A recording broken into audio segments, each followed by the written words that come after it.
Guys ఈ రోజు మనము బీసెంట్ టెక్నాలజీస్లో బిగ్ డేటా అనలిటిక్స్ కోర్స్ అనేది నేర్చుకోవచ్చు. కాస్ట్ వచ్చేసి 35,000 ఉంది.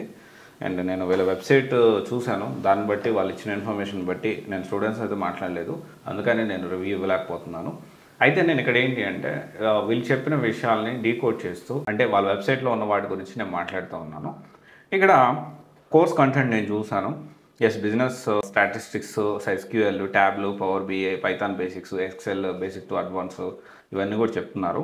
అండ్ సబ్ టాపిక్స్ డివైడ్ చేస్తూ చాలా డీటెయిల్గా కోర్స్ కరికులం ఇచ్చారు. కానీ ఇక్కడ 30 అవర్స్ కోర్స్ డ్యూరేషన్ అని చెప్పారు. 30+ అవర్స్లో కోర్స్ నేర్చుకుంటే బిగ్ డేటా అనలిటిక్స్లో జాబ్ వచ్చే పరిస్థితి ఉందా? అండ్ ఇంకొక విషయం వచ్చేసి ఫ్రెషర్గా పరిస్థితి, డేటా అనలిటిక్స్ నేర్చుకుంటే ఫ్రెషర్గా జాబ్ వచ్చే పరిస్థితి ఉందా అనేది కూడా మనం తెలుసుకోవాల్సిన అవసరం ఉంది.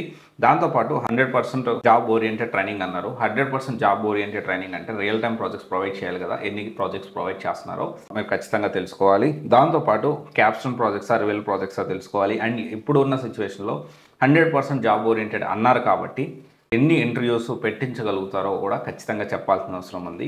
అండ్ ఏఐ ఇంక్లూడ్ అయ్యిందా, అండ్ ఆల్సో లింక్డ్ఇన్ ప్రొఫైల్ని ఎలా బిల్డ్ చేస్తారు జాయిన్ అయిన డే 1 నుంచి, అంటే మనం చేసిన ప్రతి పని, ప్రతి ప్రాజెక్ట్ని అక్కడ అప్డేట్ చేపిస్తున్నారా లేదా.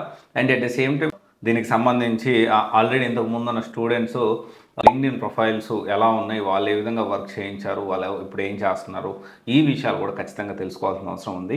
అండ్ వీళ్ళ రివ్యూస్ కూడా, గూగుల్ రివ్యూస్ కూడా నేను చూశాను. గూగుల్ రివ్యూస్లో చాలా వరకు మాతోనే రివ్యూస్, స్టూడెంట్స్తో ఫోర్స్ఫుల్గా రివ్యూస్ పెట్టిస్తున్నారు అన్నట్లు.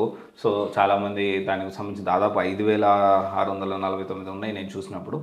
అండ్ అది అన్నారు స్టూడెంట్స్. మరి ఇది మేబీ స్టూడెంట్సే ఆ రివ్యూస్ పెట్టారా, లేకపోతే దానికి సంబంధించి కాంపిటేటర్స్ పెట్టారా, లేకపోతే కాంపిటేటర్స్ని వీళ్ళు దెబ్బతీయడానికి పెట్టారా అయితే మనకైతే మనం చెప్పడానికి అవ్వదు. సో అందుకనే దాని గురించి మీరు ఒకవేళ నెగిటివ్ ఉన్నప్పటికీ, నెగిటివ్ ఉన్న పాజిటివ్ ఉన్న ఇప్పుడున్న సిచ్యువేషన్లో గూగుల్ రివ్యూస్ని చాలా మిస్యూజ్ జరుగుతూ ఉంది. సో ఇదైతే గుర్తుపెట్టుకోండి. వీళ్ళకి నెగిటివ్ ఉంది కొంచెం, స్టూడెంట్స్ కొంతమంది పాజిటివ్ కూడా ఉన్నాయి, అండ్ నెగిటివ్ కూడా కొంతమంది మాట్లాడారు. జెన్యున్గా వీళ్ళ దగ్గర ఉన్న స్టూడెంట్సే రివ్యూస్ ఇచ్చారా, లేకపోతే కాంపిటేటర్స్ ఇచ్చారా అనేది మనం క్లారిటీగా చెప్పలేని పరిస్థితి. అయితే ఇక్కడ ఒక్కో విషయం ఏంటి అంటే 35,000లో కోర్సు జాబ్ ఓరియంటెడ్ కోర్స్ అంటున్నారు కదా. ఇప్పుడున్న సిచ్యువేషన్లో రియల్ టైం ప్రాజెక్ట్స్ లేకుండా జాబ్స్ వచ్చే పరిస్థితి ఉందా అనేది మనం ఆలోచించాల్సిన అవసరం ఉంది. అండ్ డెఫినెట్లీ 30 గంటల్లో కోర్స్ నేర్చుకొని జాబ్ తెచ్చుకోలేము అని కాదు, కానీ ఇప్పుడున్న సిచ్యువేషన్లో తెచ్చుకోగలుగుతాం అనేది క్వశ్చన్ ఇక్కడ. ఓకే, ఇది ఒకసారి ఆలోచించండి. డేటా అనలిటిక్స్ బీసెంట్ టెక్నాలజీస్లో మీరు జాయిన్ అవ్వాలి అనుకుంటే ఈ క్వశ్చన్స్ అన్నిటికీ ఆన్సర్స్ తెలుసుకొని అప్పుడు మీరు జాయిన్ అయితే చాలా బెటర్గా ఉంటుంది. And very important thing, refund policy కూడా మీరు మాట్లాడండి.